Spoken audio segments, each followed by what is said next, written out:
talked already in our course about a change project, and you would have been preparing already some aspects of your change project.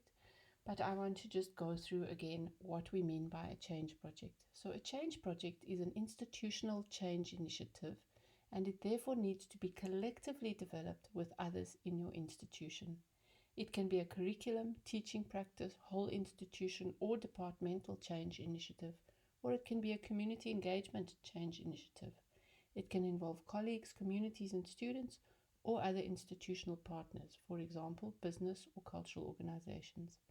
We use the term community of practice in this program to indicate the need to work with others on the practice of developing an institutional ESD change project. A community of practice is a group of people who are willing to work together on a practice and to learn from each other.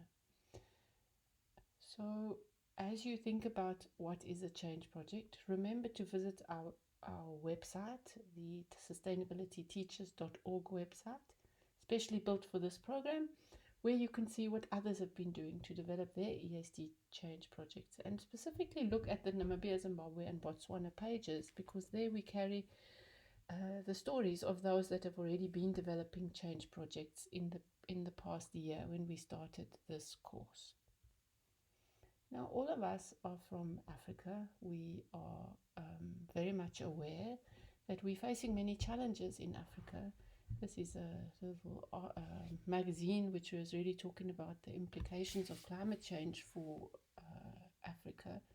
We can see some of the IPCC projections, temperature rise projections. If we have no mitigation, then Southern Africa is standing to, face between 6 to 8 degrees of temperature rise, and you can see that it will be impacting very much on many of our countries. We are already experiencing, more extreme weather. There's a picture of the recent drought that our region has had, and in the top corner there we've had other kinds of issues, socioeconomic issues, such as there's a picture when there was a fuel shortage in Zimbabwe in the corner there. And so if we look around us, we can see that we are all facing wicked problems or difficult problems that are intersectional. They involve society, environment, and economy all at the same time. They involve history, culture, science, knowledge, gender, coloniality, and more. And what we need is a qualitatively new kind of education and learning, especially transformative learning, if we are going to engage these kinds of issues.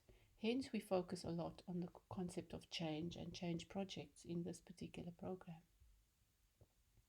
If we look at some of the background information on some of these challenges, I won't go through them all, but certainly we're looking at issues such as loss of food production capability, increased health risks, water stress, loss of biodiversity and habitat change, and our coastal infrastructure. And this is just from the issues of climate change.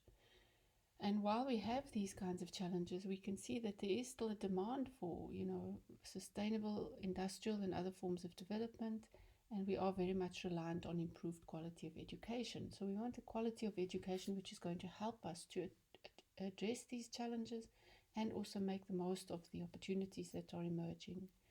So Africa is a vulnerable area with high levels of poverty already, we know that, but it has enormous richness of resources, with both cultural and natural resources, and also the creativity of its people, and it has already well established resilience structures, although we don't necessarily want to maintain all of those. We would like to transform some of the more difficult forms of resilience that people are already practicing. So we have various documents, policy, agendas, which give us good aspiration for the future. We have the Agenda 2063 document, which articulates the Africa that we want.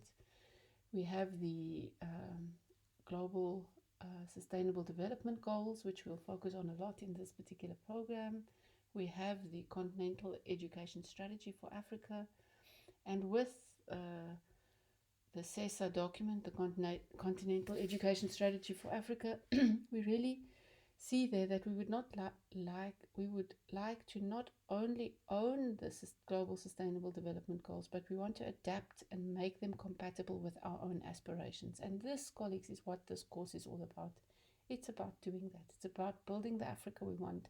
It's about domesticating these sustainable development goals, making them compatible with our own aspirations, helping us to respond to some of these challenges that we see facing us, and generating momentum for transformation and change in our societies. So education for sustainable development is about transforming society.